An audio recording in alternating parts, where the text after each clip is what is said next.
साथियों,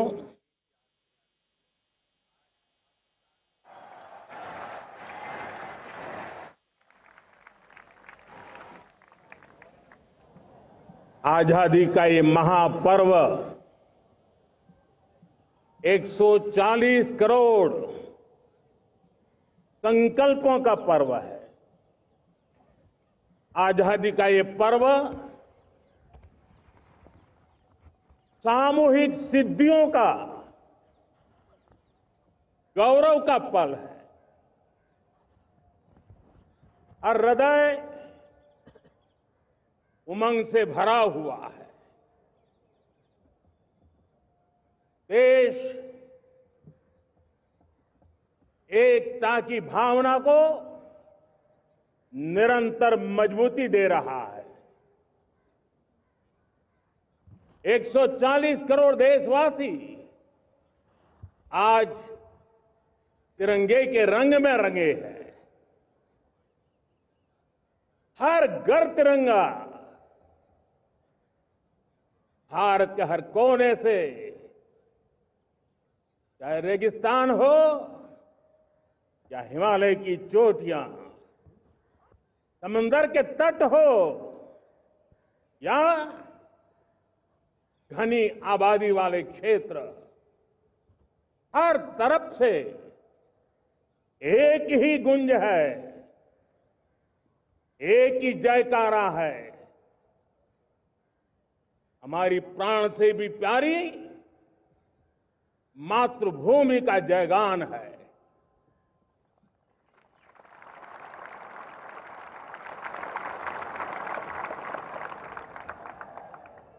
मेरे प्यारे देशवासियों,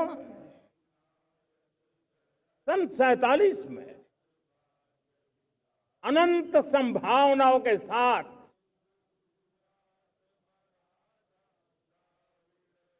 कोटि कोटि भुजाओं के सामर्थ्य के साथ हमारा देश आजाद हुआ। देश की आकांक्षाएं उड़ानें भर रही थी, लेकिन चुनौतियां उससे भी कुछ ज्यादा थी। पूज्य बापू के सिद्धांतों पर चलते हुए संविधान सभा के सदस्यों ने एक बहुत ही महत्वपूर्ण दायित्व निभाया। भारत का संविधान गत 75 वर्ष से एक प्रकाश स्तंभ बन करके हमें मार्ग दिखाता रहा है। भारत के संविधान निर्माता अनेक विद महापुरुष डॉक्टर राजेंद्र प्रसाद, बाबा साहब आंबेडकर, पंडित नेहरू, सरदार वल्लभ भाई पटेल, डॉक्टर सर्वपल्ली राधाकृष्णन जी, इतना ही नहीं, हमारी नारी शक्ति का भी योगदान कम नहीं था। हंसा मेहता जी, दाक्षायणी, वेलायुधन जैसी विदुषियों ने भी भारत के संविधान को सशक्त करने में अपनी भूमिका निभाई थी। मैं आज लाल किले की प्राचीर से देश का मार्गदर्शन करने वाले, देश को दिशा देने वाला संविधान के निर्माताओं को आदरपूर्वक नमन करता हूं।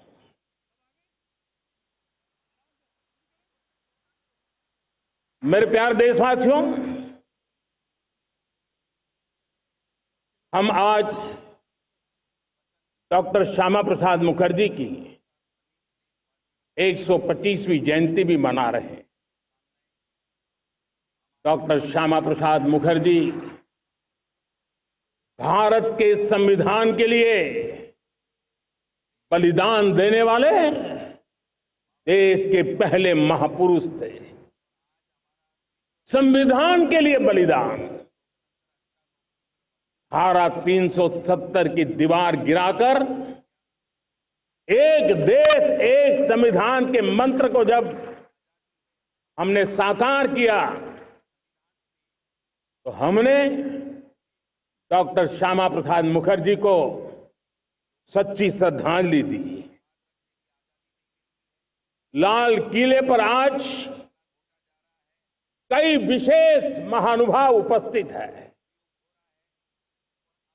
दूर सुदूर गांव के पंचायतों के सदस्य हैं, ड्रोन दीदी के प्रतिनिधि हैं, लखपति दीदी की प्रतिनिधि हैं, खेल जगत से जुड़े लोग हैं, राष्ट्र जीवन में कुछ न कुछ देने वाले यहां महानुभाव उपस्थित हैं। एक प्रकार से यहां मेरी आंखों के सामने मैं लघु भारत के दर्शन कर रहा हूं और टेक्नोलॉजी के माध्यम से विशाल भारत के साथ भी आज लाल किला जुड़ा हुआ है।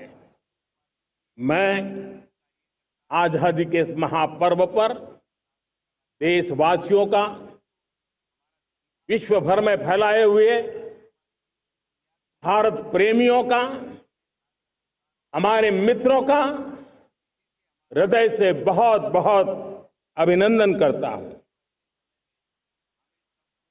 साथियों, प्रकृति हम सब की परीक्षा ले रही है। पिछले कुछ दिनों में प्राकृतिक आपदाएं, भूस्खलन, बादलों का फटना, न जाने कितनी कितनी आपदाएं हम झेल रहे हैं। पीड़ितों के साथ हमारी संवेदना है। राज्य सरकारें और केंद्र सरकार मिलकर के बचाव के काम, राहत के काम, पुनर्वसन के काम में पूरी शक्ति से जुटे हुए हैं। साथियों, आज 15 अगस्त का एक विशेष महत्व भी मैं देख रहा। मुझे बहुत गर्व हो रहा है। आज मुझे लाल किले की प्राचीर से ऑपरेशन सिंदूर के वीर जाबाजों को सैल्यूट करने का अवसर मिला है।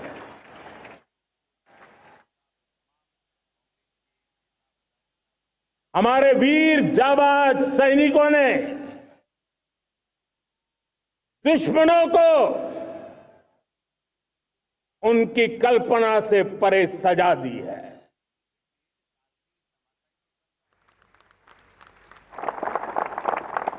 और इस अपील को पहलगाम में सीमा पार से आतंकियों ने आकर के जिस प्रकार का कत्ले आम किया, धर्म पूछ करके लोगों को मारा गया। पति के सामने पति को गोलियां दी, बच्चों के सामने अपने पिता को मौत के घाट उतार दिया गया। पूरा हिंदुस्तान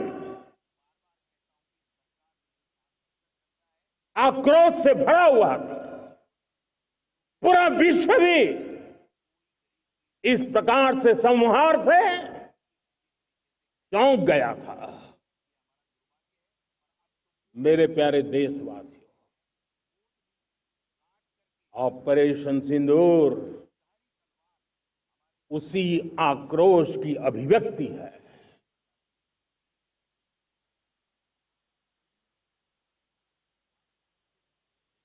22 तारीख के बाद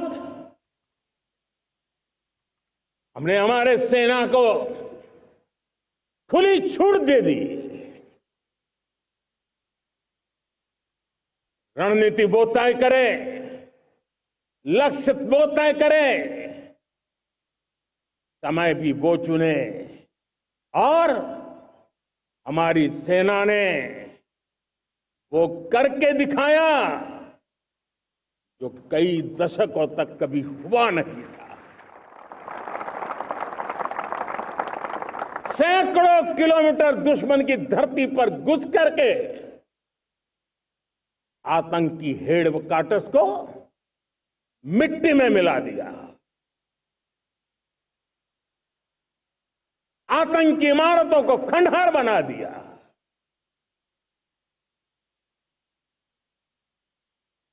पाकिस्तान की नींद अभी भी उड़ी हुई है।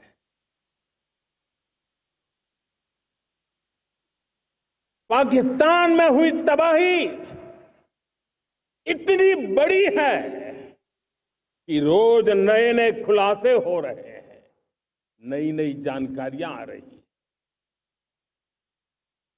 मेरे प्यारे देशवासियों, हमारा देश कई दशकों से आतंक को झेलता आया हुआ है। देश के सीने को छलनी कर दिया गया है। अब हमने एक न्यू नॉर्मल प्रस्थापित किया। आतंक को और आतंकी को पालने पोसने वालों को, आतंकियों को ताकत देने वालों को अब हम अलग अलग नहीं मानेंगे।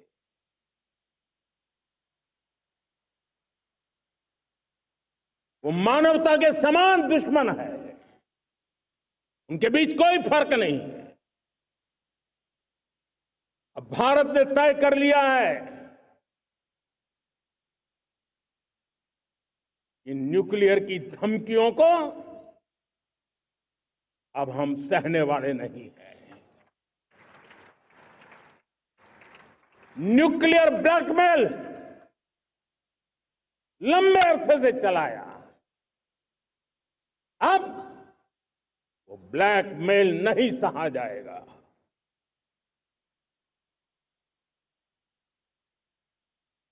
आगे भी अगर दुश्मनों ने ये कोशिश जारी रखी, हमारी सेना तय करेगी, सेना की शर्तों पर, सेना जो समय निर्धारित करे उस समय पर, सेना जो तौर तरीके तय करे उस तौर तरीके से, सेना जो लक्ष्य तय करे उस लक्ष्य को अब हम अमल में ला करके रहने वाले हैं। हम मुंह तोड़ जवाब देंगे। मेरे प्यारे देशवासियों, भारत ने तय कर लिया है, खून और पानी एक साथ नहीं बहेंगे।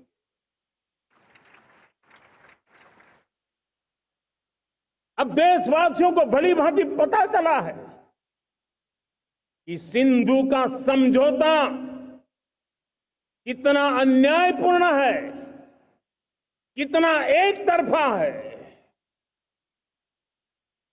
भारत से निकलती नदियों का पानी दुश्मनों के खेत को सींच रहा है और मेरे देश के किसान, मेरे देश की धरती पानी के बिना प्यासी है।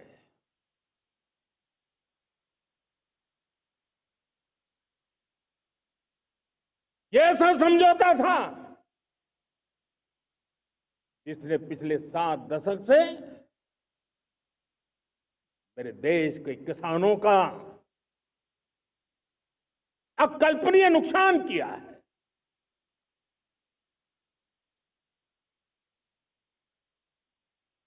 अब हिंदुस्तान के हक का जो पानी है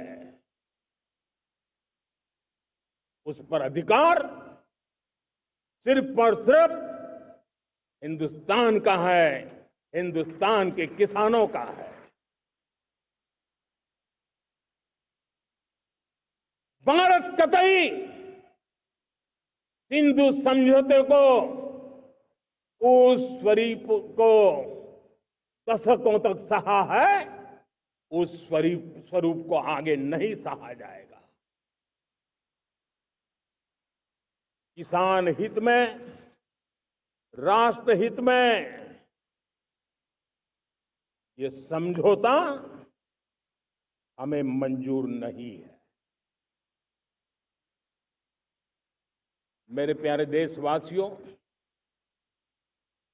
आजादी के लिए असंख्य लोगों ने बलिदान दी, अपनी जवानी खपा दी, जेलों में जिंदगी गुजारी है, फांसी के तख्त पर लटके हैं, कुछ लेने पाने बनने के लिए नहीं, मां भारती के स्वाभिमान के लिए, कोटि कोटि जनों की आजादी के लिए, गुलामी की जंजीरों को तोड़ने के लिए। और मन में एक ही भाव था, स्वाभिमान। साथियों, गुलामी ने हमें निर्धन बना दिया, गुलामी ने हमें निर्भर भी बना दिया, औरों पर हमारी निर्भरता बढ़ती गई। हम सब जानते हैं, आजादी के बाद कोटि कोटि जनों के पेट भरना बड़ी चुनौती थी। लेकिन यही मेरे देश के किसान हैं जिन्होंने खून पसीना एक करके देश के अन्न के भंडार भर दिए।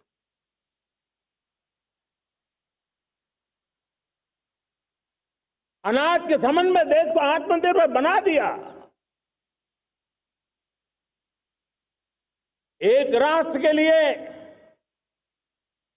आत्मसम्मान की सबसे बड़ी कसौटी आज भी उसकी आत्मनिर्भरता है। और मेरे प्यारे देशवासियों, विकसित भारत का आधार भी है आत्मनिर्भर भारत।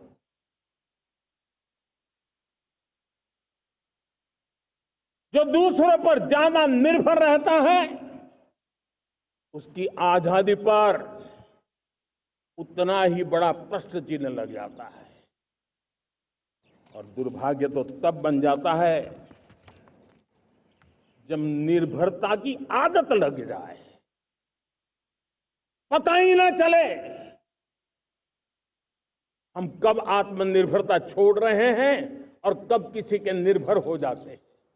ये आदत खतरे से खाली नहीं है और इसलिए प्रतिपल जागरूक रहना पड़ता है आत्मनिर्भर होने के लिए। और मेरे प्यारे देशवासियों, आत्मनिर्भरता का नाता सिर्फ आयात और निर्यात, रुपये, पैसे, पाउंड, डॉलर यहां तक सीमित नहीं है। इतना सीमित अर्थ उसका नहीं है। आत्मनिर्भरता का नाता हमारे सामर्थ्य से जुड़ा हुआ है। और जब आत्मनिर्भरता खत्म होने लगती है तो सामर्थ्य भी निरंतर क्षीण होता जाता है। और इसलिए हमारे सामर्थ्य को बचाए रखने, बनाए रखने और बढ़ाए रखने के लिए आत्मनिर्भर होना बहुत अनिवार्य है। साथियों, हमने ऑपरेशन सिंदूर में देखा है मेड इन इंडिया की कमाल क्या थी। दुश्मन को पता तक न चला कि कौन से शस्त्रास्त्र है, ये कौन सा सामर्थ्य है जो पलक भर में उनको नष्ट कर रहा है। सोचिए, अगर हम आत्मनिर्भर होते न होते तो क्या ऑपरेशन सिंदूर इतनी त्वरित गति से हम कर पाते? पता नहीं कौन सप्लाई देगा नहीं देगा, साजो सामान मिलेगा नहीं मिलेगा, इसी की चिंता बनी रहती। लेकिन हमें मेड इन इंडिया की शक्ति हमारे हाथ में थी, सेना के हाथ में थी। इसलिए बिना चिंता, बिना रुकावट, बिना हिचकिचाहट हमारी सेना अपना पराक्रम करती रही। और ये पिछले 10 साल से लगातार डिफेंस के क्षेत्र में आत्मनिर्भरता पर हम एक मिशन लेकर के चले हैं, उसके नतीजे आज नजर आ रहे हैं। साथियों, मैं एक और विषय पर आपका ध्यान आकर्षित करना चाहता हूं। ये बात से कोई इनकार नहीं कर सकता कि 21वीं सदी टेक्नोलॉजी ड्रिवन सेंचुरी है। और जब टेक्नोलॉजी ड्रिवन है और इतिहास की तरफ नजर करें तो पता है, इतिहास गवाह है, जिन जिन देशों ने टेक्नोलॉजी में महारत हासिल की, वो देश विकास की ऊंचाइयों को पार कर गए, शिखर पर पहुंच गए। आर्थिक शक्ति नए पैमाने पर पहुंचती गई।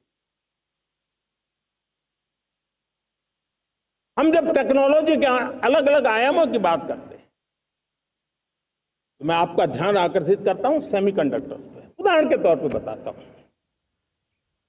मैं यहां लाल किले से किसी सरकार की आलोचना करने के लिए खड़ा नहीं हुआ और नहीं मैं करना चाहता, लेकिन देश की युवा पीढ़ी को जानकारी होना भी उतना जरूरी है। हमारे देश में 50-60 साल पहले सेमीकंडक्टर को लेकर के फाइलें शुरू हुई। 50-60 साल पहले फैक्ट्री का विचार चालू हुआ। आप मेरे नौजवानों जानकर के हैरान हो जाएंगे, आज सेमीकंडक्टर जो पूरी दुनिया की एक ताकत बन गया है, 50-60 साल पहले वो विचार, वो फाइलें अटक गई, लटक गई, अटक गई। सेमीकंडक्टर के विचार की ही भ्रूण हत्या हो गई। 50-60 साल गवा दी। हमारे बाद कई देश सेमीकंडक्टर में आज महारत हासिल करके दुनिया में अपनी ताकत को प्रस्थापित कर रहे हैं। साथियों, आज हमने उस बोझ से मुक्त होकर के मिशन मोड में सेमीकंडक्टर के काम को आगे बढ़ा है। 6 अलग अलग सेमीकंडक्टर के यूनिट्स जमीन पर उतर रहे हैं। 4 नए यूनिट्स को हमने ऑलरेडी हरी झंडी दिखा दी है, ग्रीन सिग्नल दे दिया है। और देशवासियों और मेरे खास करके नौजवानों और विश्व भर में भारत की टेक्नोलॉजी की ताकत को समझने वाले लोगों को भी कहना चाहूंगा, इसी वर्ष के अंत तक मेड इन इंडिया, भारत की बनी हुई, भारत में बनी हुई, भारत के लोगों द्वारा बनी हुई मेड इन इंडिया चिप्स बाजार में आ जाएगी।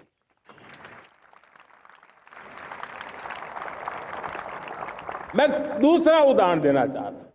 अब ऊर्जा के क्षेत्र में हम सब जानते हैं कि हम एनर्जी के लिए बहुत सारे देशों पर डिपेंडेंट है। पेट्रोल हो, डीजल हो, गैस हो, लाखों करोड़ रुपए हमें खर्च करके लाना पड़ता है। हमें इस संकट से देश को आत्मनिर्भर बनाना, ऊर्जा में आत्मनिर्भर बनाना बहुत जरूरी है। हमने बीड़ा उठाया और आज 11 वर्ष में सोलर एनर्जी 30 गुना बढ़ चुकी है। हम नए नए डैम बना रहे हैं ताकि हाइड्रो का विस्तार हो और हमें क्लीन एनर्जी की उपलब्ध हो। भारत मिशन ग्रीन हाइड्रोजन लेकर के आज हजारों करोड़ रुपए इन्वेस्ट कर रहा है। भविष्य की ऊर्जा को ध्यान में रख करके, ऊर्जा के क्षेत्रों को ध्यान में रख करके भारत न्यूक्लियर एनर्जी पर भी बहुत बड़े इनिशिएटिव ले रहा है। न्यूक्लियर एनर्जी में 10 नए न्यूक्लियर रिएक्टर तेजी से काम कर रहे हैं।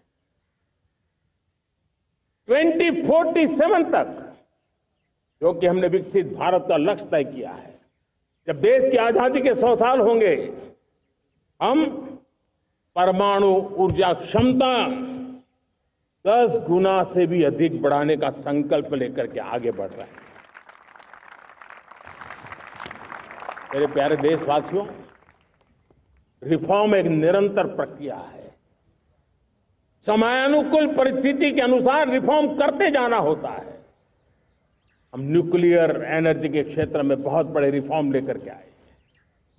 अब हमने प्राइवेट सेक्टर के लिए भी परमाणु ऊर्जा को उसके द्वार खोल दिए हैं।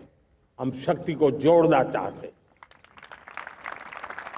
मेरे प्यारे देशवासियों,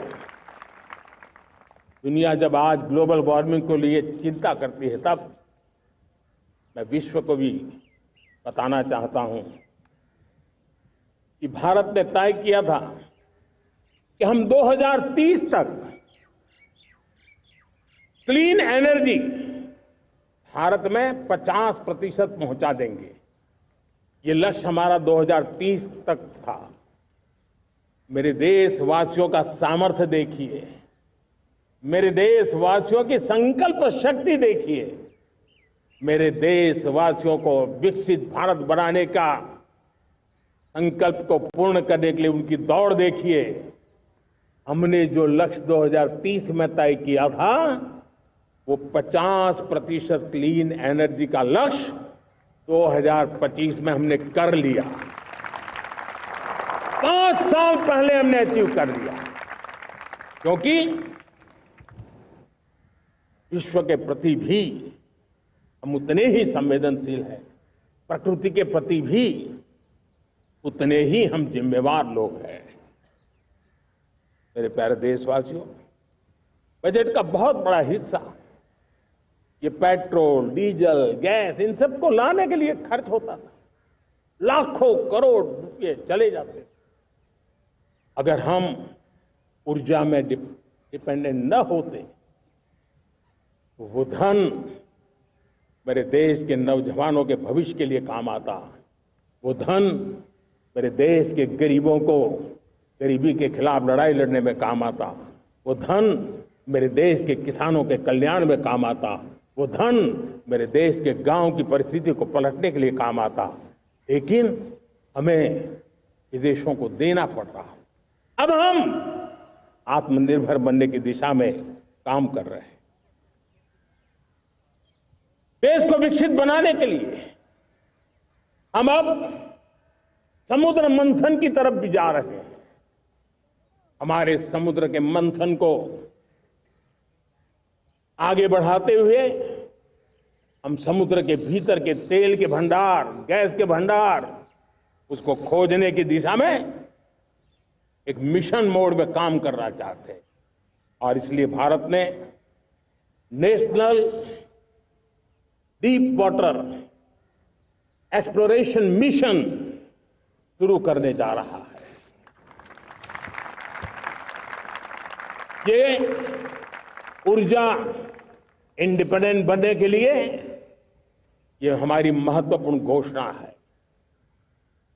मेरे प्यारे देशवासियों, आज पूरा विश्व क्रिटिकल मिनरल को लेकर के बहुत ही सतर्क हो गया है। उसके सामर्थ्य को लोग भली भांति समझने लगे हैं। कल तक जिस तरफ ज्यादा ध्यान नहीं था, वो आज सेंटर स्टेज पे है। हमारे लिए भी क्रिटिकल मिनरल्स में आत्मनिर्भरता बहुत अनिवार्य है। एनर्जी का सेक्टर हो, इंडस्ट्री का सेक्टर हो, रक्षा क्षेत्र हो, टेक्नोलॉजी के हर क्षेत्र हो, आज क्रिटिकल मिनरल्स की टेक्नोलॉजी के अंदर बहुत अहम भूमिका है। और इसलिए नेशनल क्रिटिकल मिशन हमने लॉन्च किया है। 1200 से अधिक स्थानों पर खोज का अभियान चल रहा है और हम क्रिटिकल मिनरल में भी आत्मनिर्भर बनने की दिशा में आगे बढ़ रहे हैं। मेरे प्यारे देशवासियों, स्पेस सेक्टर का कमाल तो हर देशवासी देख रहा, गर्व से भर जा रहा। और हमारे group captain Shubhanshu Shukla space station से लौट चुके हैं और आने वाले कुछ दिनों में वो भारत भी आ रहे हैं। हम स्पेस में भी अपने दम पर आत्मनिर्भर भारत गगनयान की तैयारी कर रहे हैं। हम अपने बलबूते पर हमारा अपना स्पेस स्टेशन बनाने की दिशा में हम काम कर रहे हैं। और पिछले दिनों स्पेस में जो रिफॉर्म किए गए, मुझे बहुत गर्व हो रहा है। मेरे देश के 300 से ज्यादा स्टार्टअप्स आप सिर्फ और सिर्फ स्पेस सेक्टर में काम कर रहे हैं और उन 300 स्टार्टअप में हजारों नौजवान पूरे सामर्थ्य के साथ जुटे हैं। ये है मेरे देश के नौजवानों की ताकत और ये है हमारे देश के नौजवानों के प्रति विश्वास। मेरे प्यारे देशवासियों, 140 करोड़ भारतवासी 2047 में जब आजादी के 100 साल होंगे, विकसित भारत के संकल्प को परिपूर्ण करने के लिए पूरी ताकत से जुटे हैं। इस संकल्प की पूर्ति के लिए भारत आज हर सेक्टर में इकोसिस्टम तैयार कर रहा है और आधुनिक इकोसिस्टम हर क्षेत्र में हमारे देश को आत्मनिर्भर बनाएगा।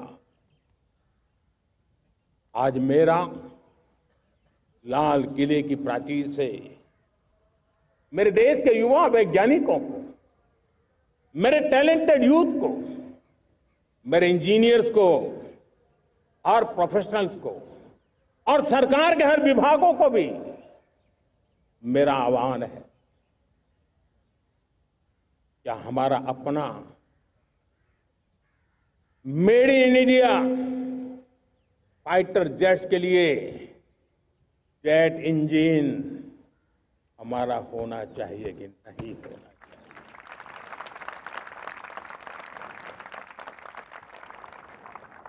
हम फार्मा ऑफ द वर्ल्ड माने जाते हैं।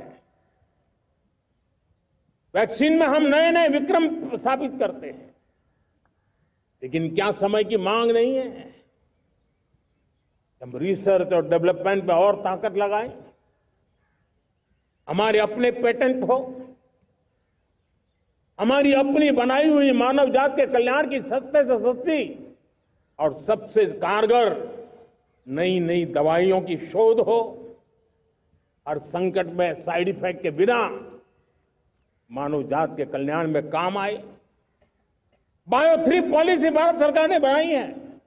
मैं देश के नौजवानों को कहता हूं, आइए बायो 3 पॉलिसी का अध्ययन करके अब कदम उठाइए। देश का भाग्य बदलना है, आपका सहयोग चाहिए। मेरे प्यारे देशवासियों, आज आईटी का युग है। डेटा की ताकत है। क्या समय की मांग नहीं है? ऑपरेटिंग सिस्टम से लेकर के साइबर सुरक्षा तक, डीप टेक से लेकर के आर्टिफिशियल इंटेलिजेंस तक, सारी चीजें हमारी अपनी हो, इस पर हमारे ही लोगों का सामर्थ्य जुटा हुआ हो, उनकी सामर्थ्य शक्ति का विश्व को परिचय कराए।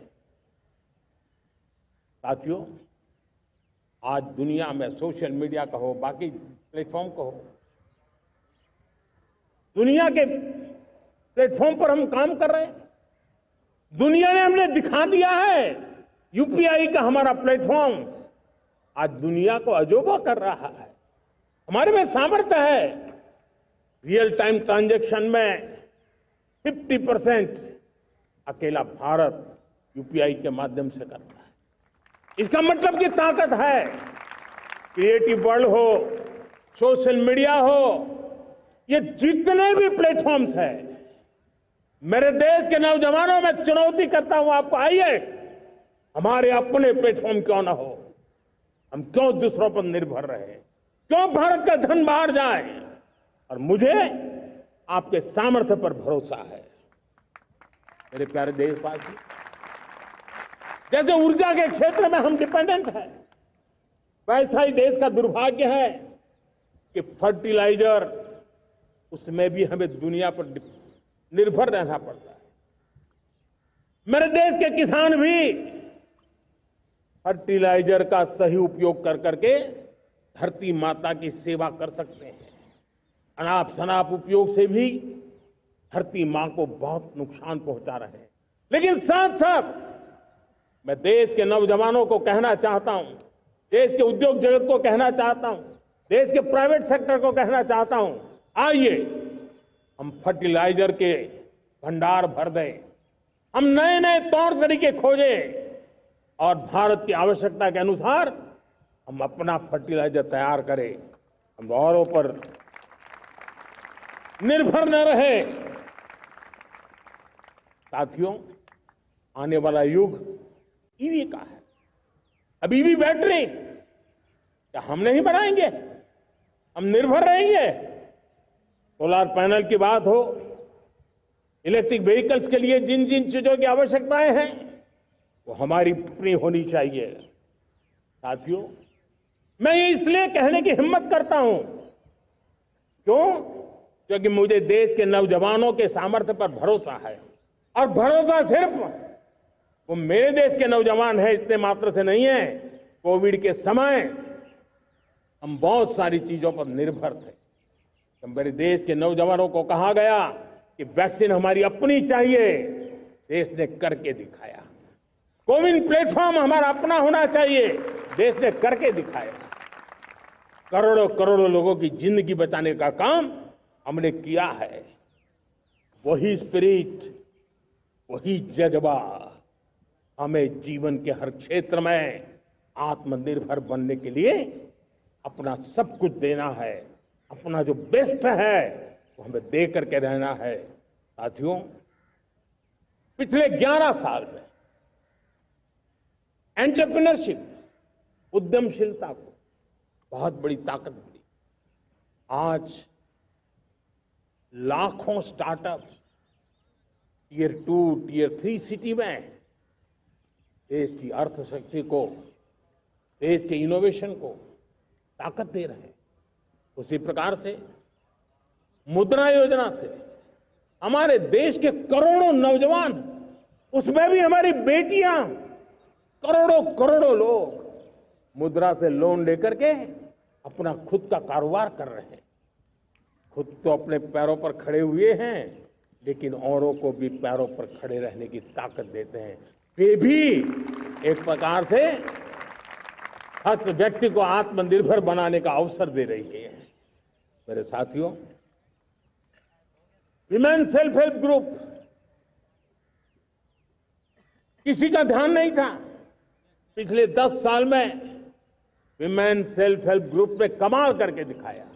आज उनके प्रोडक्ट दुनिया के बाजार में जाने लगे हैं।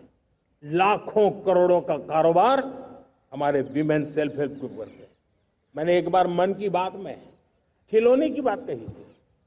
हम करोड़ों करोड़ रुपए के खिलौने विदेश से लाते थे।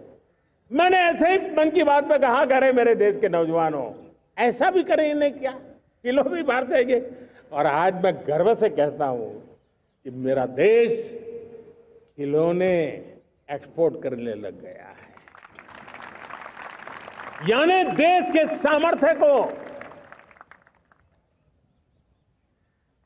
हर प्रकार के अवसर मिले, हर रुकावटों से मुक्ति मिले, उसको सर्वाधिक करने के लिए प्रेरित किया जाए।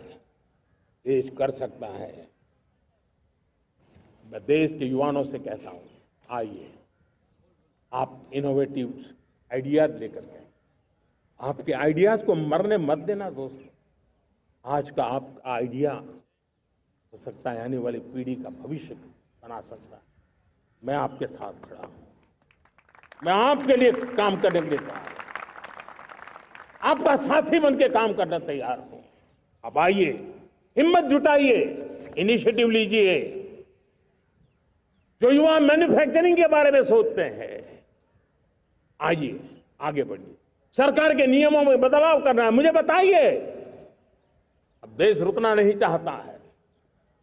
2047 दूर नहीं है, एक एक पल की कीमत है और हम एक भी पल गंवाना नहीं चाहते दोस्तों।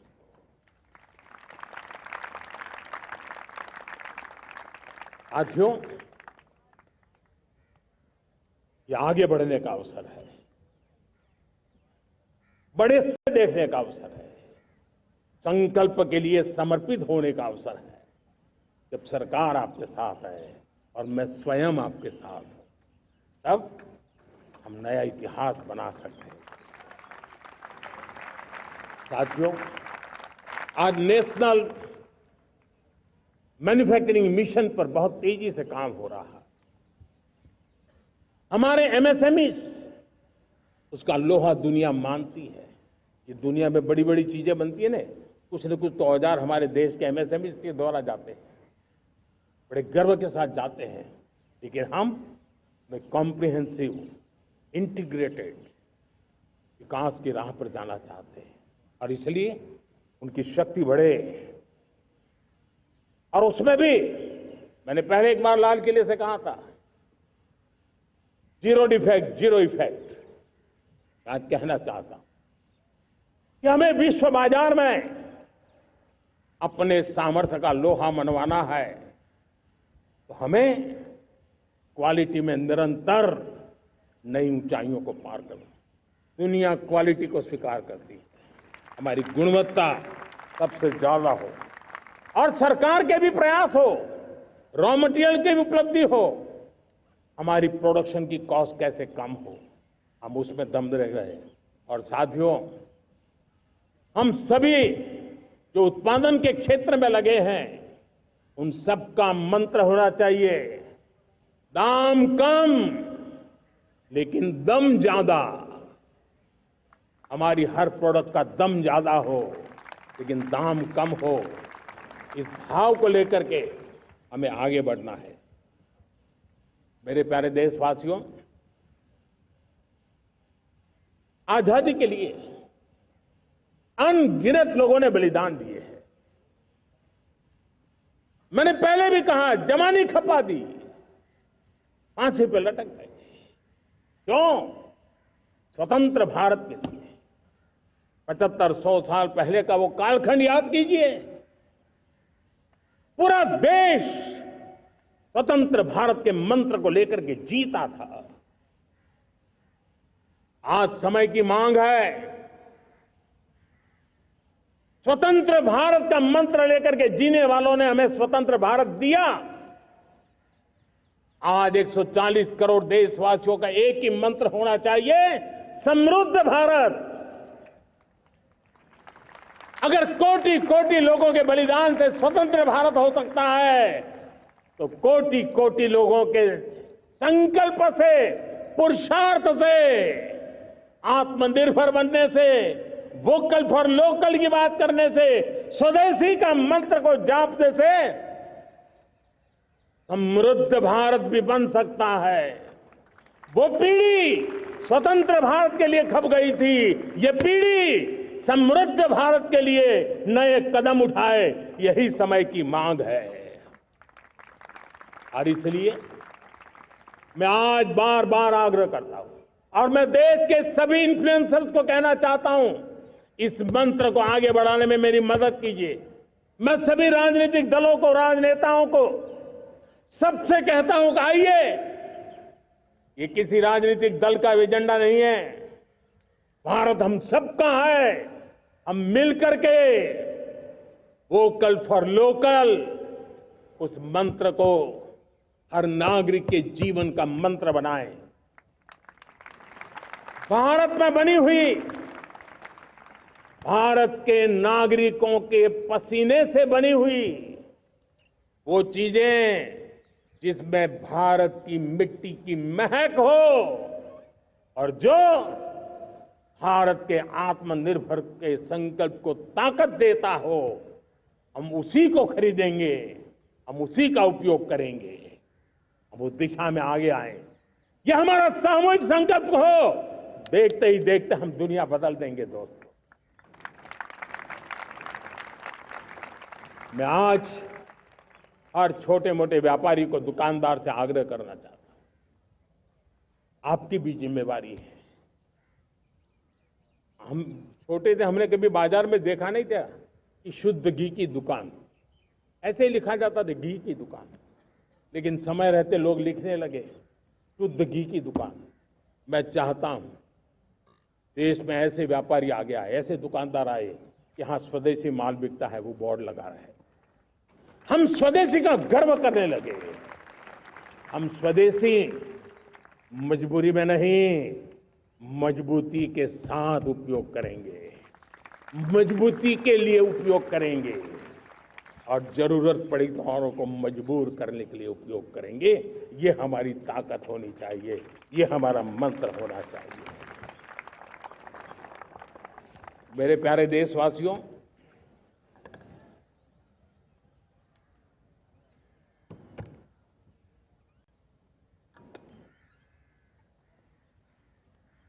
मुझे बहुत लंबे समय से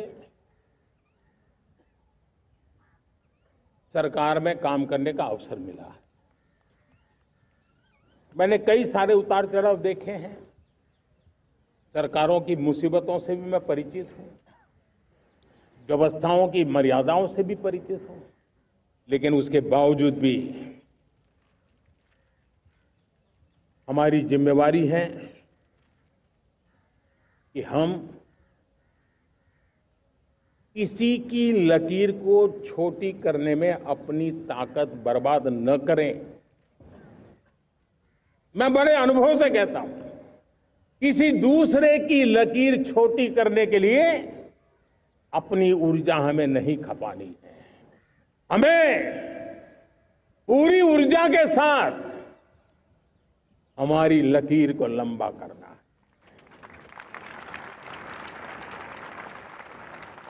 हम अगर अपनी लकीर लंबी करते हैं तो दुनिया भी हमारा लोहा मानेगी। आज जब वैश्विक परिस्थितियों में आर्थिक स्वार्थ दिनों दिन बढ़ रहा है, तब समय की मांग है कि हम उन संकटों के रोते बैठने की जरूरत नहीं है, हिम्मत के साथ हम अपनी लकीर को लंबी करें। और मैं 25 साल के शासन के अनुभव से कह सकता हूं, अगर ये रास्ता हमने चुन लिया, हर किसी ने चुन लिया, तो फिर कोई स्वार्थ हमें अपनी चंगुल में नहीं फंसा सकता है। मेरे प्यारे देशवासियों, बीता दशक रिफॉर्म, परफॉर्म, ट्रांसफॉर्म कर रहा है, लेकिन अब हमें और नई ताकत से जुड़ना है। पिछले दिनों हमने कई रिफॉर्म्स किए। एफडीआई हो, इंश्योरेंस कंपनी की बात हो, विश्व की यूनिवर्सिटीज को भारत के अंदर स्थान देने की बात हो, कई रिफॉर्म्स किए हैं। 40,000 से ज्यादा अनावश्यक कंप्लायंसेस को हमने खत्म किया है। इतना ही नहीं, 1500 से अधिक पुराने कानून जो बाबा आदम के जमाने के थे, उन सबको हमने खत्म कर दिया है। हमने दर्जनों कानूनों को सरल करने के लिए संसद में जाकर के जनता के हितों को सर्वोपरि रख करके बदलाव किए हैं। इस बार भी हो हल्ला के बीच लोगों तक बात पहुंची नहीं होगी, लेकिन एक बहुत बड़ा रिफॉर्म इनकम टैक्स एक्ट में हुआ है। करीब 280 से ज्यादा धाराएं हमने समाप्त करने का निर्णय किया है। और साथियों, सिर्फ आर्थिक मोर्चे पर ही रिफॉर्म नहीं, हमने नागरिक के जीवन को भी आसान बनाने के लिए रिफॉर्म किए। इनकम टैक्स रिफंड की बात हो, रिफॉर्म का परिणाम है। फेसलेस असेसमेंट की बात हो, रिफॉर्म का परिणाम है। 12 लाख तक आज इनकम टैक्स से मुक्ति दे देना देश का जो भविष्य बनाने में उत्सुक है, ऐसा मेरा मध्यम वर्ग का परिवार आज खुला नहीं समा रहा है। कभी किसी ने सोचा नहीं था कि 12 लाख रुपए तक का इनकम टैक्स पर जीरो कर दिया जाएगा। आज कर लिया है। जब देश का सामर्थ्य बढ़ता है तो देशवासियों को लाभ मिलता है। अंग्रेजों के जमाने से दंड संहिता में हम दबे पड़े थे। दंड का भय दिखा करके जीवन चल रहा था। 75 साल आजादी के ऐसे ही गए।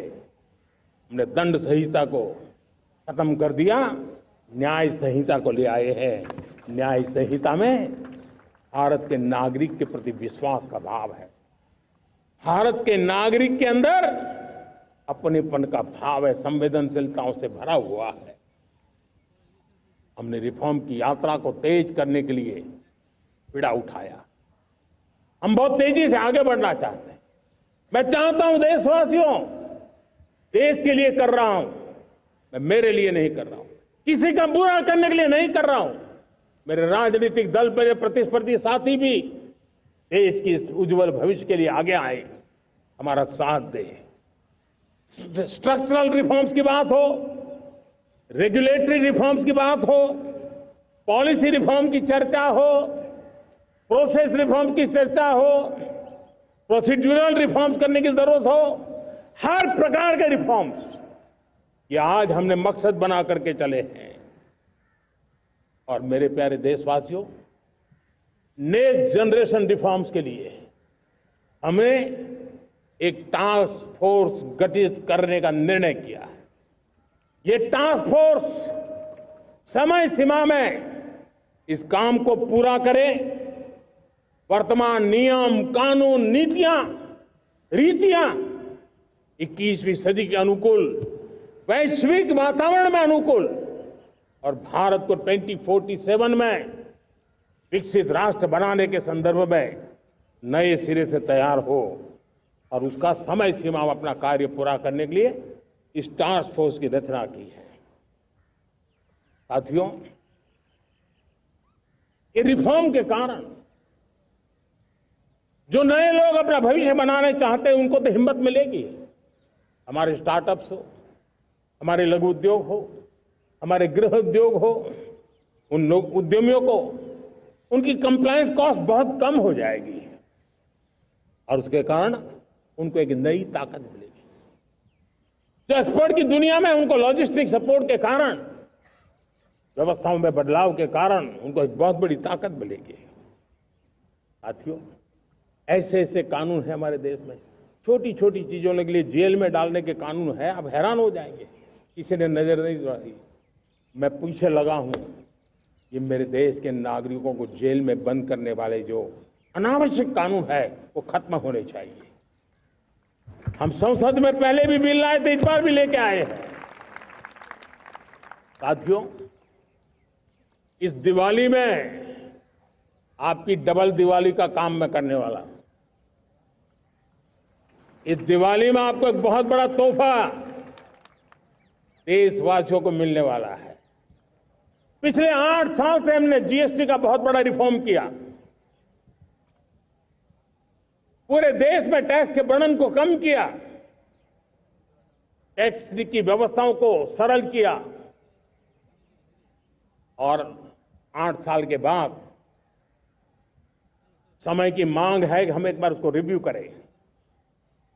हमने एक हाई पावर कमेटी को बिठा करके रिव्यू शुरू किया, राज्यों से भी विचार विमर्श किया और मेरे प्यारे देशवासियों, हम नेक्स्ट जनरेशन जीएसटी रिफॉर्म्स लेकर के आ रहे हैं। ये दिवाली के अंदर आपके लिए तोहफा बन जाएंगे। सामान्य मानवीय की जरूरतों के टैक्स भारी मात्रा में कम कर दिए जाएंगे। बहुत बड़ी सुविधा बढ़ेगी। हमारे एमएसएमई, हमारे लघु उद्यमी, इनको बहुत बड़ा लाभ मिलेगा। रोजमर्रा की चीजें बहुत सस्ती हो जाएगी और उससे इकोनॉमी को भी एक नया बल मिलने वाला है। मेरे प्यारे देशवासियों, आज देश तीसरी बड़ी इकोनॉमी बनने के लिए समय है, तेज गति से आगे बढ़ रहा है। हम दरवाजे खटखटा रहे हैं और बहुत तेजी से हम उसको अचीव भी कर लेंगे। और कोई तो दिन होगा मैं आपके बीच आकर के लाल किले की प्राचीर से ये खबर भी सुनाऊंगा।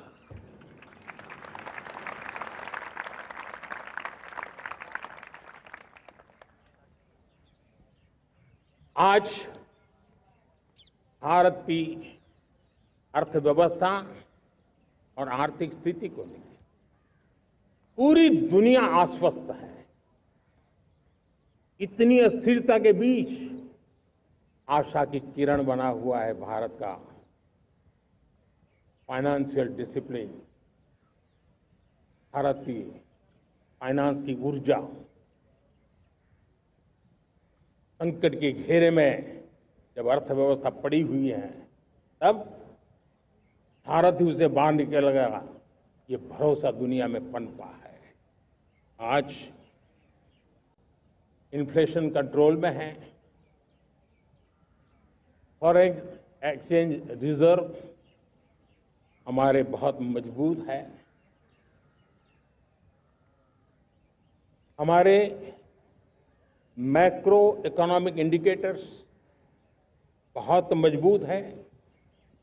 ग्लोबल रेटिंग एजेंसी भी लगातार भारत की सराहना करती हैं, भारत की अर्थव्यवस्था पर ज्यादा से ज्यादा विश्वास व्यक्त कर रही है। ये बढ़ती हुई अर्थव्यवस्था का लाभ मेरे देश के गरीबों को मिले, मेरे देश के किसानों को मिले, मेरे देश की नारी शक्ति को मिले, मेरे देश के मध्यम वर्ग को मिले, मेरे देश की विकास धारा को ताकत देने वाला बने। उस दिशा में हम नए नए प्रयास करें। आज युवाओं के लिए नए नए सेक्टर्स में हमारे नौजवानों के लिए अवसर बन रहे हैं। स्किल डेवलपमेंट, स्वरोजगार, बड़ी बड़ी कंपनियों में इंटर्नशिप, इस पर एक बहुत बड़े स्तर पर अभियान चल रहा है। और इसलिए देश के नौजवानों, आज मैं आपके लिए भी एक खुश खबर लेकर के आया। मेरे देश के नौजवानों के लिए आया। आज 15 अगस्त है। आज 15 अगस्त के ही दिन मेरे देश के युवाओं के लिए 1 लाख करोड़ रुपए की योजना हम चालू कर रहे हैं, लागू कर रहे हैं। आज से प्रधानमंत्री विकसित भारत रोजगार योजना आज ही 15 अगस्त को लागू हो रही है। ये आपके लिए बहुत खुशखबरी है। इस योजना के तहत निजी क्षेत्र में पहली नौकरी पाने वाले नौजवान को, बेटे बेटी को 15,000 रुपया सरकार की तरफ से दिए जाएंगे। कंपनियों को भी नए रोजगार देने के अवसर जो भी ज्यादा जुटाएगा, उनको भी प्रोत्साहन राशि दी जाएगी। प्रधानमंत्री विकसित भारत रोजगार योजना करीब करीब 3.5 करोड़ नौजवानों को रोजगार के नए अवसर बनाएगी। मैं सभी नौजवानों को इसके लिए बहुत बहुत बधाई देता हूं। मेरे प्यारे देशवासियों, आज भारत में नारी शक्ति का लोहा हर कोई मानने लगा। बढ़ती इकोनॉमी की लाभार्थी हमारी नारी है, लेकिन बढ़ती इकोनॉमी को गति देने में भी हमारी नारी का बहुत बड़ा योगदान भी, हमारी मातृशक्ति का योगदान है, हमारी स्त्री शक्ति का योगदान है। स्टार्टअप से लेकर स्पेस सेक्टर तक हमारी बेटियां छाई हुई हैं, खेल के मैदान में छाई हुई हैं, फौज में चमक रही है। आज गर्व के साथ नारी कंधे से कंधा मिलाकर के देश की विकास यात्रा में भागीदार हो रही। देश गर्व से भर गया जब एनडीए की विमेन कैडेट्स उनका पहला पास आउट हुआ था। पूरा देश गर्व से भर गया था। सारे टीवी चैनल उसी के पीछे लगे हुए थे। कितने बड़े गौरव की पल थी। Self help group, 10 crore self help group की बहनें क्या कमाल कर रही है। नमो ड्रोन दीदी नारी शक्ति की एक नई पहचान बनी। गांव में मुझे एक बहन मिली, वो कहती मुझे अब तो गांव वाले पायलट कह करके बुलाते हैं। बड़े गर्व से कह रहे थे। ज्यादा पढ़ी लिखी नहीं थी, लेकिन उसका रतबा पैदा हुआ है। साथियों, हमने 3 करोड़ महिलाओं को लखपति दीदी बनाने का संकल्प लिया था। 3 करोड़। और मुझे आज संतोष है कि हम तेज गति से काम कर रहे हैं। समय से पहले 3 करोड़ का लक्ष्य पार कर लेंगे। और आज मैं खुशी से देश को बताना चाहता हूं कि मेरे नारी शक्ति का सामर्थ्य देखिए। देखते ही देखते 2 करोड़ महिलाएं लखपति दीदी बन चुकी है। आज कुछ लखपति दीदी हमारे सामने बैठी है। ये है मेरे सामर्थ्य। और मेरा विश्वास है दोस्तों, भारत की विकास यात्रा में उनकी भागीदारी बढ़ने वाली। मेरे प्यारे देशवासियों, मेरे देश के किसानों का भारत की अर्थव्यवस्था में बहुत बड़ा योगदान है। भारत के किसानों की मेहनत रंग ला रही है। पिछले साल अनाज के उत्पादन में मेरे देश के किसानों ने के पुराने सारे विक्रम तोड़ दिए हैं। ये सामर्थ्य है मेरे देश का। उतनी ही जमीन, लेकिन व्यवस्थाएं बदली, पानी पहुंचने लगा, अच्छे सीड्स मिलने लगे, किसानों को अच्छी सुविधाएं मिलने लगी, तो वो अपना सामर्थ्य देश के लिए बढ़ा रहा है। आज भारत दूध, दाल, जूट जैसे उत्पादन में नंबर 1 है दुनिया में। आज दुनिया का दूसरा सबसे बड़ा फिश प्रोड्यूसर। मेरे मछुआरा भाई बहनों की ताकत देखिए। फिश प्रोड्यूशन में दुनिया में हम दूसरे नंबर पर पहुंच चुके हैं। आज भारत चावल, गेहूं, फल और सब्जी के उत्पादन में भी दुनिया में दूसरे नंबर पर पहुंच चुका है। साथियों, आपको खुशी होगी, मेरे देश के किसान जो पैदावार देते हैं, आज वो उत्पादन दुनिया के बाजार में पहुंच रहा है।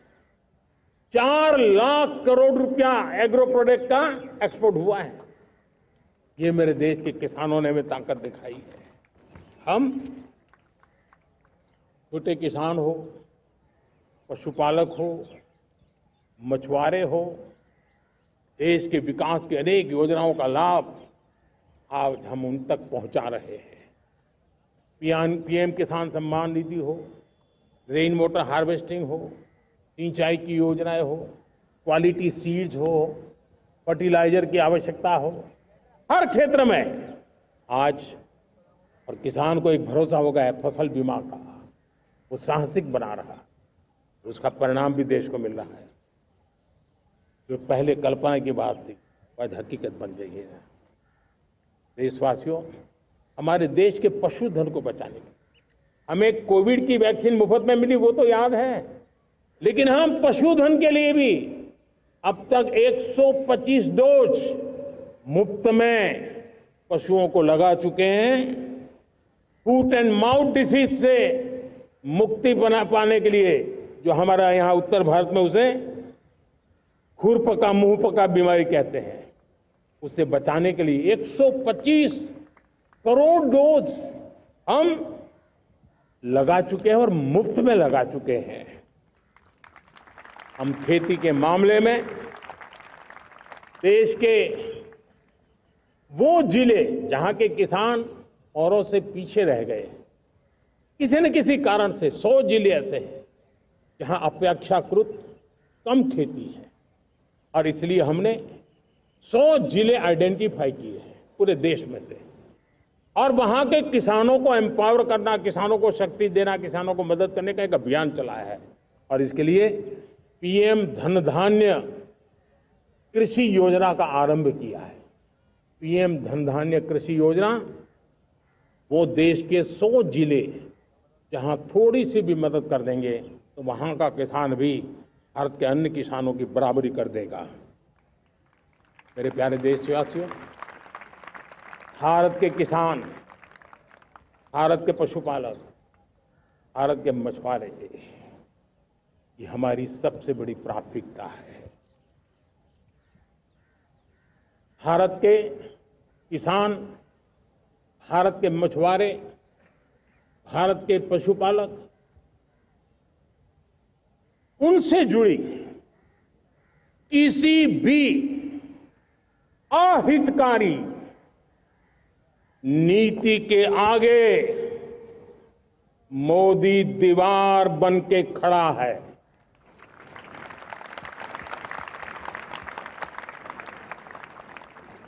भारत अपने किसानों, अपने पशुपालकों, अपने मछुआरों के संबंध में कभी भी कोई समझौता नहीं स्वीकार करेगा।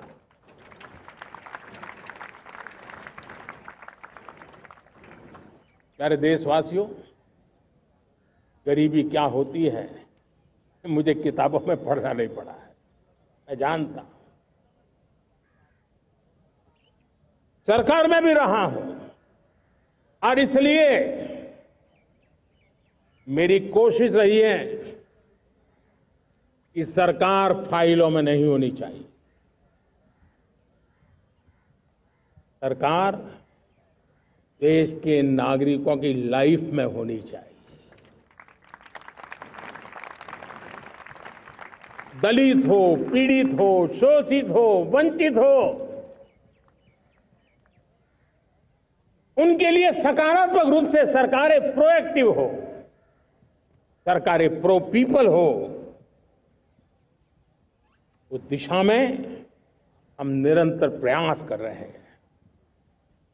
समाज के हर जरूरत व्यक्ति के लिए, कुछ लोगों को लगता है कि सरकार की योजनाएं पहले भी आती थी, जी नहीं, हम सरकार की योजनाओं को जमीन पर उतार रहे हैं, सैचुरेशन पर बल देते हैं, और सामाजिक न्याय का अगर कोई सच्चा एजुकेशन है तो सैचुरेशन में है, जिसमें कोई हकदार छूटे नहीं, हकदार के घर तक सरकार जाए और उसे अपना हक की चीजें मिले, उसके लिए हम काम कर रहे हैं। जनधन अकाउंट जब खोले गए ना, वो सिर्फ बैंक का अकाउंट था ऐसा नहीं है, उसे एक स्वाभिमान मिला था कि बैंक के दरवाजे मेरे लिए भी खुलते हैं, मैं भी बैंक के दरवाजे में जाकर के टेबल पे हाथ रख करके बात कर सकता हूं। ये विश्वास हमने जगाया है। आयुष्मान भारत ने बीमारी को सहने की आदत से मुक्ति दिलाने का और उनको अच्छे स्वास्थ्य के लिए मदद करने का काम हम वरिष्ठ नागरिकों को 5 लाख रुपए से ज्यादा मदद कर करके उनके आरोग्य की चिंता करते हैं। आज पीएम आवास 4 करोड़ गरीबों को घर मिलना मतलब जिंदगी के नए सपने वहां सजते हैं। वो सिर्फ 4 दीवारें नहीं है दोस्तों। रेहड़ी पटरी वालों के लिए पीएम स्वनिधि योजना, जो कभी ब्याज के चक्कर में फंसा रहता था, आज पीएम स्वनिधि से रेहड़ी पटरी वाला भी, और आपने देखा वो यूपीआई से पैसे लेता है, यूपीआई से पैसे देता है। ये बदलाव आखिरी व्यक्ति तक चिंता, लोगों की लाइफ में सरकार होनी चाहिए। उसी के कारण ये जमीन से जुड़ी योजनाएं बनती हैं और जमीन से जुड़ी योजनाएं जमीन पर उतरती हैं और जमीन से उतरी हुई योजनाएं जीवन में बदलाव लाने का एक सशक्त माध्यम बन जाती हैं। एक समय था, गरीब हो, पीड़ित हो, आदिवासी हो, वंचित हो, दिव्यांग हो, हमारी विधवा माताएं बहनें हो, अपने हक के लिए दर दर भटकते रहते थे। सरकारी दफ्तरों में चक्कर लगाते लगाते जिंदगी पूरी हो जाती। आज सरकार आपके दरवाजे पर आती है, सैचुरेशन के अप्रोच को लेकर के आती है। करोड़ों लाभार्थियों को सरकारी योजनाओं का लाभ मिल रहा है। डायरेक्ट बेनिफिट ट्रांसफर एक बहुत बड़ा क्रांतिकारी काम हुआ है। साथियों, गरीबी हटाओ के नारे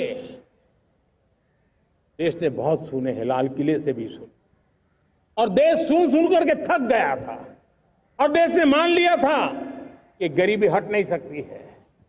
लेकिन जब हम योजनाओं को गरीब के घर तक ले जाते हैं, विश्वास को गरीब के मन में हम पैदा करते हैं, तब मेरे देश के 25 करोड़ गरीब गरीबी को परास्त कर करके, गरीबी से बाहर निकल करके एक नया इतिहास बनाते हैं। आज 10 करोड़ गरीब और 10 वर्ष में 25 करोड़ से ज्यादा गरीब गरीबी को परास्त कर करके गरीबी से बाहर निकले हैं और एक नियो मिडिल क्लास तैयार हुआ है। मेरे साथियों, ये नियो मिडिल क्लास और मिडिल क्लास एक ऐसी जुगलबंदी है जिसमें एस्पिरेशन भी है, एफर्ट भी है। वो देश को आगे बढ़ाने के लिए बहुत बड़ा सामर्थ्य बनने वाली है। मेरे प्यारे देशवासियों, बहुत ही निकट भविष्य में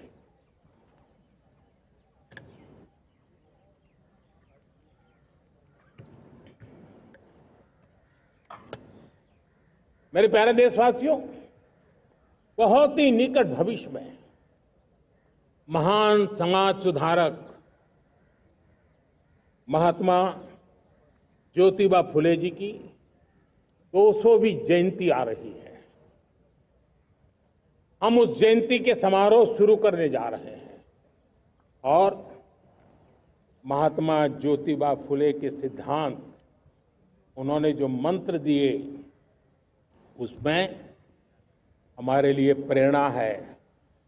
पिछड़े को प्राथमिकता, पिछड़े को प्राथमिकता देते हुए हम परिवर्तन की ऊंचाइयों को प्राप्त करना चाहते हैं। हम इसके लिए परिश्रम की पराकाष्ठा करना चाहते हैं। हम पारदर्शी नीतियों के द्वारा पिछड़ों को प्राथमिकता, ये हम धरती पर उतारना चाहते हैं, हर पिछड़े के जीवन में उतारना चाहते हैं।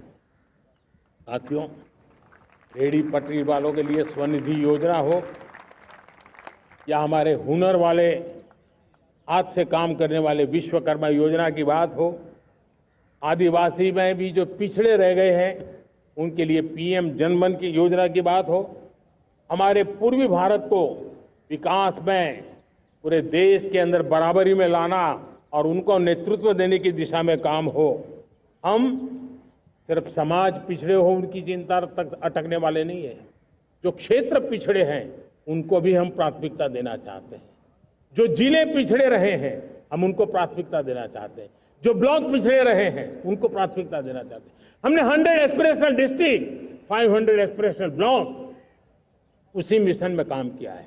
हमने पूर्वी भारत के विकास के लिए हजारों करोड़ रुपए के इंफ्रास्ट्रक्चर के प्रोजेक्ट को बल दिया है। हमने पूर्वी भारत के जीवन को बदल करके देश की विकास यात्रा में भागीदार बनने का। मेरे प्यारे देशवासियों, जीवन हर क्षेत्र में विकास होना चाहिए। विकास के लिए खेल का भी महत्व होता है।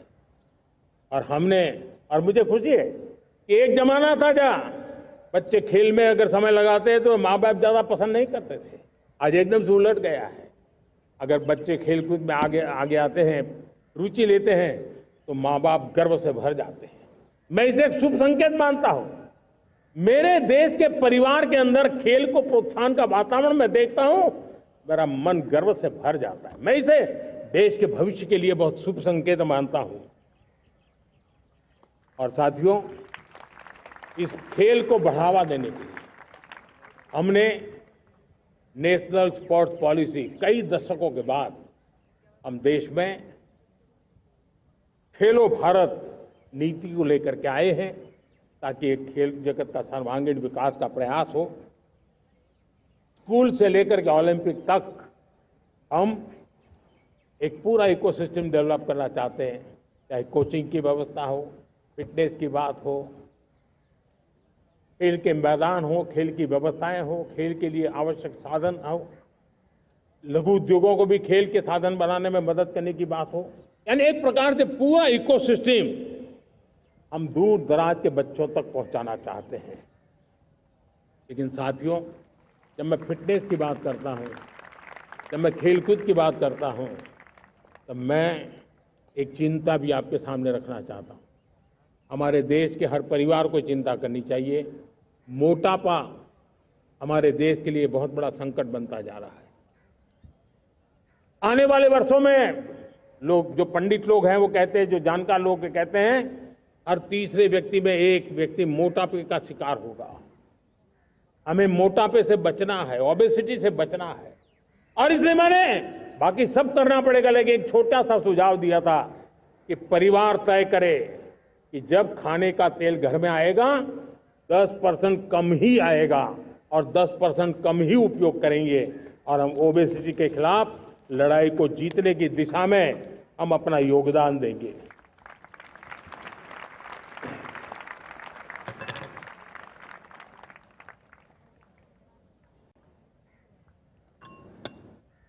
मेरे प्यारे देशवासियों, हमारा देश भाग्यवान है। हजारों साल की विरासत के हम धनी हैं, और वो हमें निरंतर ऊर्जा मिलती है, प्रेरणा मिलती है, त्याग और तपस्या की राह मिलती है। आज गुरु तेग बहादुर, यह वर्ष गुरु तेग बहादुर जी का 350वां शहीदी वर्ष है। देश की संस्कृति की रक्षा, भारत के मूल्यों की रक्षा के लिए उन्होंने अपना सब कुछ न्योछावर कर दिया। मैं आज उनको नमन करता हूं। साथियों, हमारी संस्कृति की ताकत हमारी विविधता है, यह हमारा गौरव है। यह हमारा भारत माँ का यह बगीचा कितने विविध प्रकार के फूलों से सजा हुआ है, कितनी विविधताएं हैं। ये विविधता हमारे लिए एक बहुत बड़ा, हमारी विरासत है, बहुत बड़ा गौरव है। हमने प्रयागराज के महाकुंभ में देखा भारत की विविधता को कैसे जिया जाता है।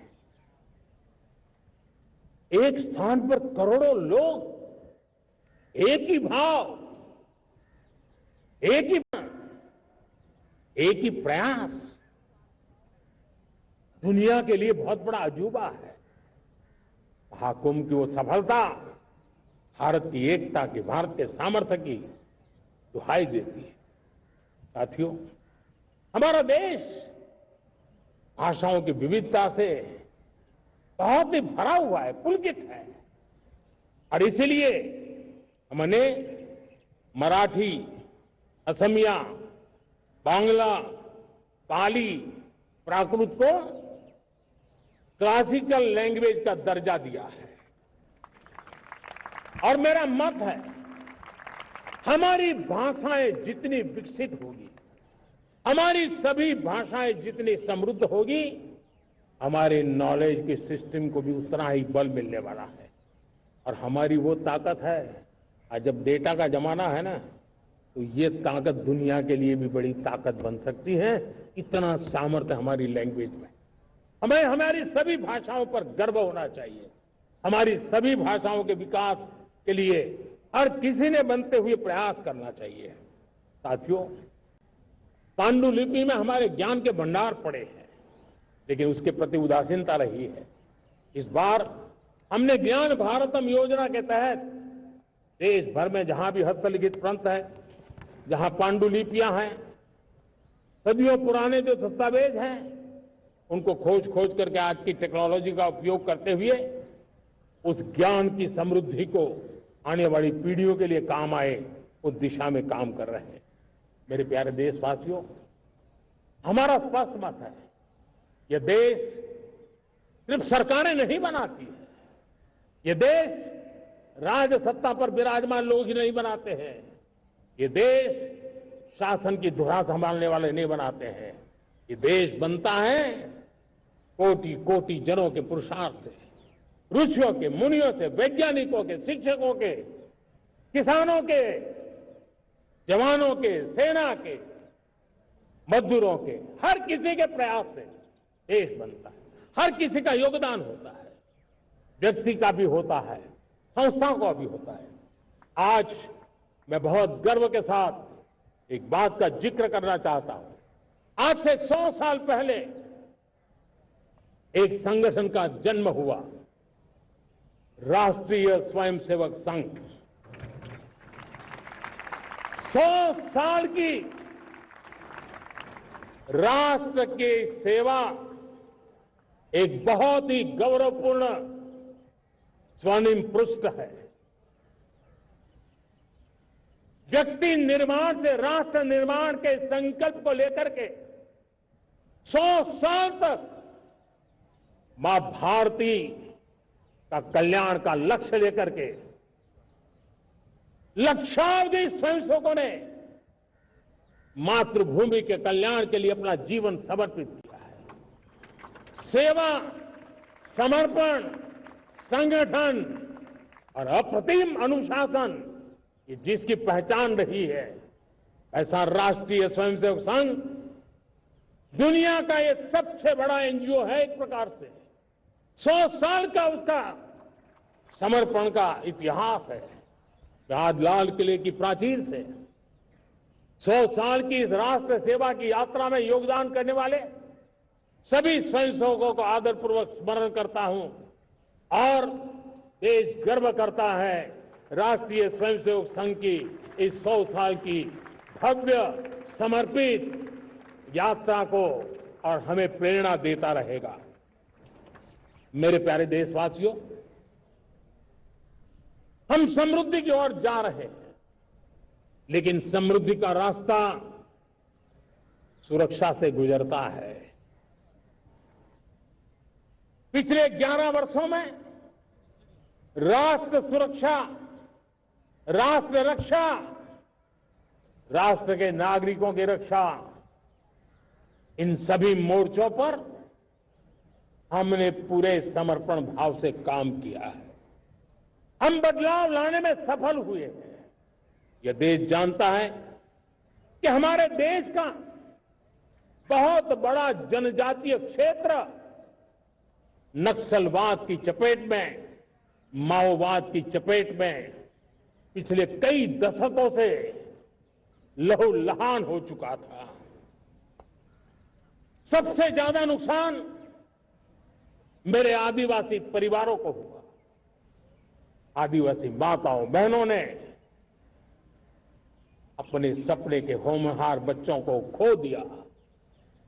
नौजवान बेटे गलत रास्ते पर खींच लिए गए, भटकाए गए, उनकी जीवन को तबाह कर दिया गया।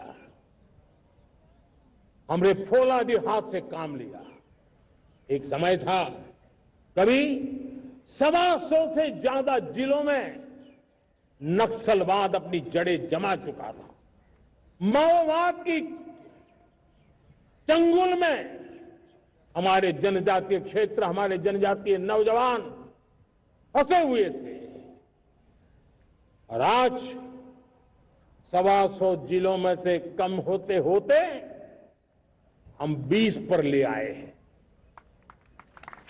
उन जनजातीय समाज की सबसे बड़ी हमने सेवा की है। और आप देखिए, एक जमाना था जब बस्तर को याद करते ही माओवाद, नक्सलवाद, बम बंदूक की आवाज सुनाई देती थी। उसी बस्तर में माओवाद नक्सल से मुक्त होने के बाद जब बस्तर के नौजवान ओलंपिक करते हैं, हजारों नौजवान भारत माता की जय बोल करके खेल के मैदान में उतरते हैं, पूरा वातावरण उत्साह से भर जाता है। ये बदलाव देश देख रहा है। जो क्षेत्र कभी रेड कॉरिडोर के रूप में जाने जाते थे, वो आज विकास के ग्रीन कॉरिडोर बन रहे हैं। साथियों, हमारे लिए गर्व की बात है, भारत के नक्शे में जिन क्षेत्रों को लहूलुहान कर दिया गया था, लाल रंग से रंग दिया गया था, हमने वहां संविधान, कानून और विकास का तिरंगा फहरा दिया है। मेरे प्यारे देशवासियों, ये भगवान बिरसा मुंडा की 150वीं जयंती का अवसर है। तब इन जनजातीय क्षेत्रों को नक्सल से मुक्त कर करके, मेरे जनजातीय परिवार के नौजवानों की जिंदगी बचा करके हमने भगवान बिरसा मुंडा को एक सच्ची श्रद्धांजलि दी है।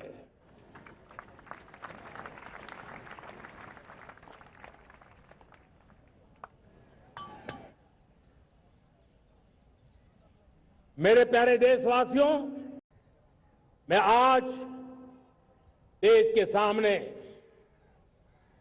एक चिंता, एक चुनौती के संबंध में आगाह करना चाहता हूं। षड्यंत्र के तहत,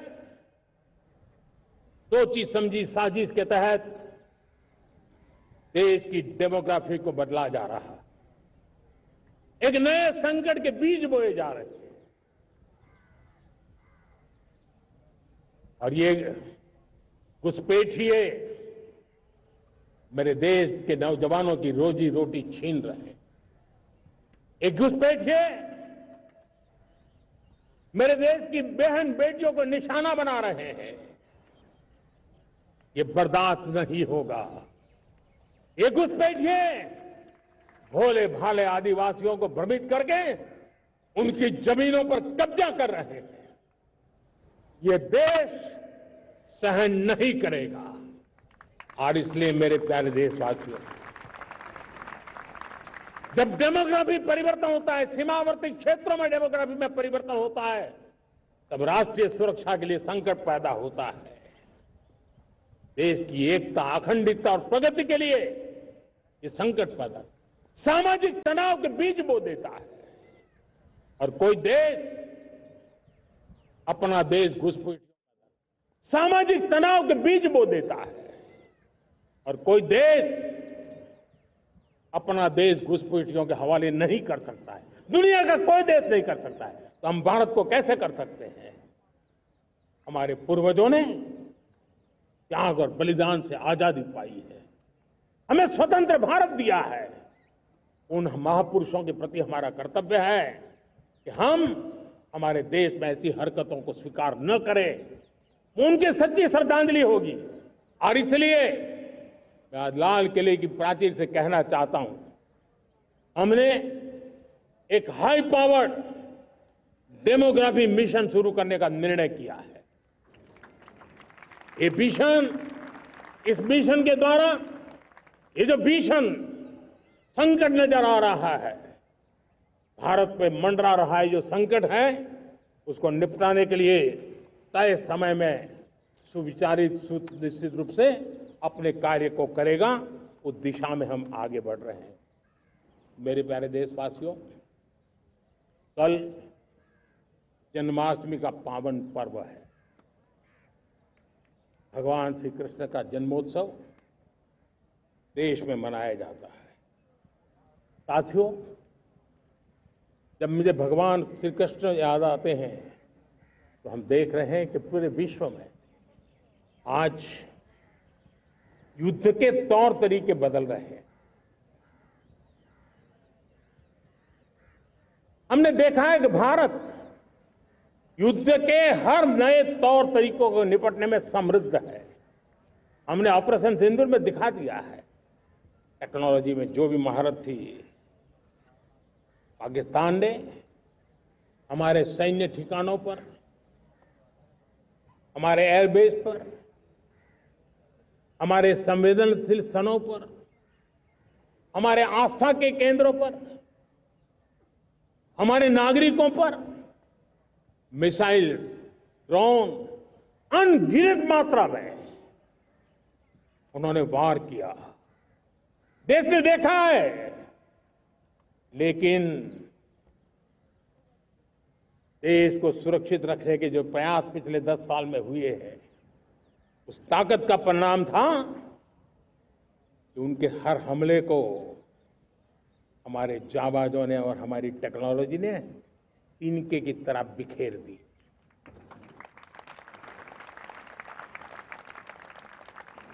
रत्ती भर टेक्नोलॉजी का विस्तार हो रहा है, टेक्नोलॉजी हावी हो रही है। तब राष्ट्र की रक्षा के लिए, देश के नागरिकों की सुरक्षा के लिए हमें भी, हमने जो आज महारत पाई है, वो महारत का और विस्तार करने की जरूरत है। हमने आज जो महारत पाई है, उसको लगातार अपग्रेडेड करते रहने की आवश्यकता है। और इसलिए साथियों, मैंने एक संकल्प लिया है, मुझे आपके आशीर्वाद चाहिए, कोटि कोटि देशवासियों के आशीर्वाद चाहिए। क्योंकि समृद्धि कितनी ही क्यों न हो, अगर सुरक्षा के प्रति उदासीनता बरतते हैं तो समृद्धि भी किसी काम की नहीं रहती। और इसलिए सुरक्षा का महत्व बहुत बड़ा है। और इसलिए मैं आज लाल किले की प्राचीर से कह रहा हूं, आने वाले 10 साल में 2035 तक राष्ट्र के सभी महत्वपूर्ण स्थलों, जिनमें सामरिक के साथ साथ सिविलियन क्षेत्र भी शामिल है, जैसे अस्पताल हो, रेलवे हो, जो भी आस्था के केंद्र हो,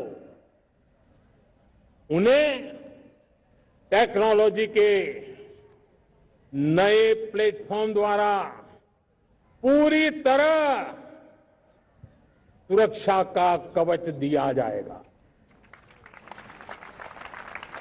ये सुरक्षा का कवच लगातार विस्तार होता जाए, देश का हर नागरिक सुरक्षित महसूस करे। किसी भी प्रकार की टेक्नोलॉजी हम पर वार करने आ जाए, हमारी टेक्नोलॉजी उससे बेहतर सिद्ध हो। और इसलिए आने वाले 10 साल 2035 तक मैं ये राष्ट्रीय सुरक्षा कवच का विस्तार करना चाहता हूं, मजबूती देना चाहता हूं, आधुनिक बनाना चाहता हूं। और इसलिए भगवान श्री कृष्ण से प्रेरणा पाकर के हमने श्री कृष्ण का जो सुदर्शन चक्र था, उस सुदर्शन चक्र की राह को चुना है। आप में से बहुत लोगों को याद होगा, जब महाभारत की लड़ाई चल रही थी, श्री कृष्ण ने अपने सुदर्शन चक्र से सूर्य के प्रकाश को रोक दिया था और दिन में ही अंधेरा कर दिया था। सूर्य प्रकाश को सुदर्शन चक्र से रोक दिया था। और तब अर्जुन ने जो शपथ ली थी जयद्रथ का वध करने की, उस प्रतिज्ञा को अर्जुन पूर्ण कर पाए थे। वो सुदर्शन चक्र के पराक्रम और रणनीति का परिणाम था। अब देश सुदर्शन चक्र मिशन लॉन्च करेगा।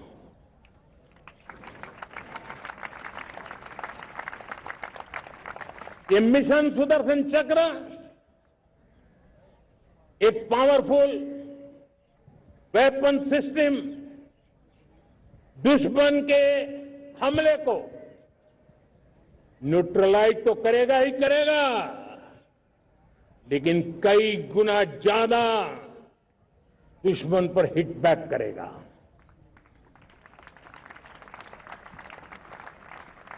हमने भारत के इस मिशन सुदर्शन चक्र के लिए कुछ मूलभूत बातें भी तय की है। आने वाले 10 सालों में हम उसको प्रखरता से आगे बढ़ाना चाहते हैं।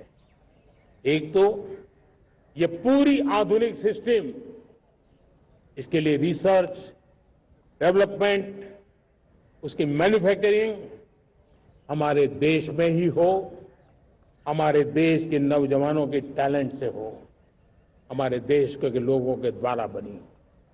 दूसरा, एक ऐसी व्यवस्था होगी जो वॉरफेयर के हिसाब से भविष्य में क्या क्या संभावनाएं हैं उसका हिसाब किताब लगा करके +1 की स्ट्रेटेजी वर्कआउट करेगी।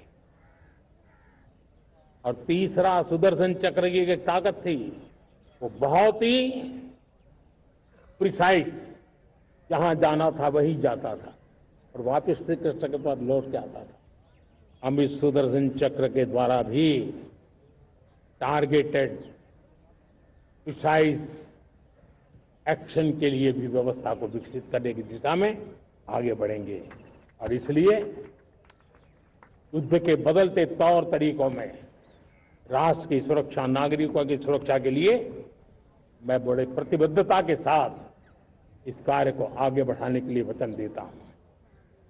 मेरे प्यारे देशवासियों, जब हम लोकतंत्र की बात करते हैं, स्वतंत्र भारत की बात करते हैं, तब हमारा संविधान हमारे लिए सर्वोच्च दीप स्तंभ होता है, प्रेरणा का केंद्र होता है। लेकिन आज से 50 साल पहले भारत के संविधान का गला घोंट दिया गया था, भारत के संविधान के पीठ पे छुरा भोंक दिया गया था, देश को जेल खाना बना दिया गया था, आपातकाल लगा दिया गया था, इमरजेंसी थोप दी गई थी। इमरजेंसी के 50 साल हो रहे। देश की किसी भी पीढ़ी ने संविधान की हत्या के इस पाप को कभी भूलना नहीं चाहिए। संविधान की हत्या करने वाले पापियों को नहीं भूलना चाहिए। और हमें भारत के संविधान के प्रति अपने समर्पण को और मजबूती देते आगे बढ़ना चाहिए। वो हमारी प्रेरणा है। मेरे प्यारे देशवासियों, मैंने इसी लाल किले से पंच प्रण की बात कही थी। मैं आज लाल किले से फिर से एक बार मेरे देशवासियों का पुनः स्मरण जरूर करना चाहता हूं। विकसित भारत बनाने के लिए न हम रुकेंगे, न हम झुकेंगे। हम परिश्रम की पराकाष्ठा करते रहेंगे और अपनी आंखों के सामने 2047 में विकसित भारत बना करके रहेंगे। मेरे प्यारे देशवासियों, हमारा दूसरा प्रण है कि हम हमारे जीवन में, हमारी व्यवस्थाओं में, हमारे नियम, कानून, परंपराओं में गुलामी का एक भी कण अब बचने नहीं देंगे। हम हर प्रकार की गुलामी से मुक्ति पाकर के ही रहेंगे। मेरे प्यारे देशवासियों, हम अपनी विरासत पर गर्व करेंगे। हमारी पहचान का सबसे बड़ा आभूषण, सबसे बड़ा गहना, सबसे बड़ा मुकुटमणि हमारी विरासत है। हम विरासत का गर्व करेंगे।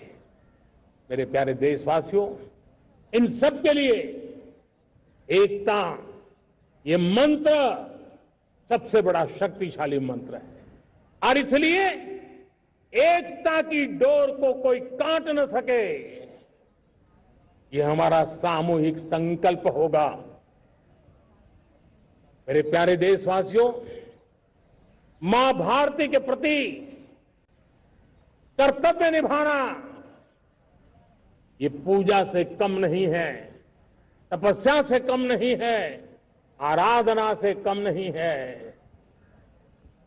और उसी भाव से हम सब मातृभूमि के कल्याण के लिए परिश्रम की पराकाष्ठा करते हुए 2047 विकसित भारत के लक्ष्य को पार करने के लिए अपने आप को अपा देंगे, अपने आप को झोंक देंगे। जो भी सामर्थ्य है, कोई भी अवसर को छोड़ेंगे नहीं। इतना ही नहीं, नए अवसरों को निर्माण करेंगे और निर्मित करने के बाद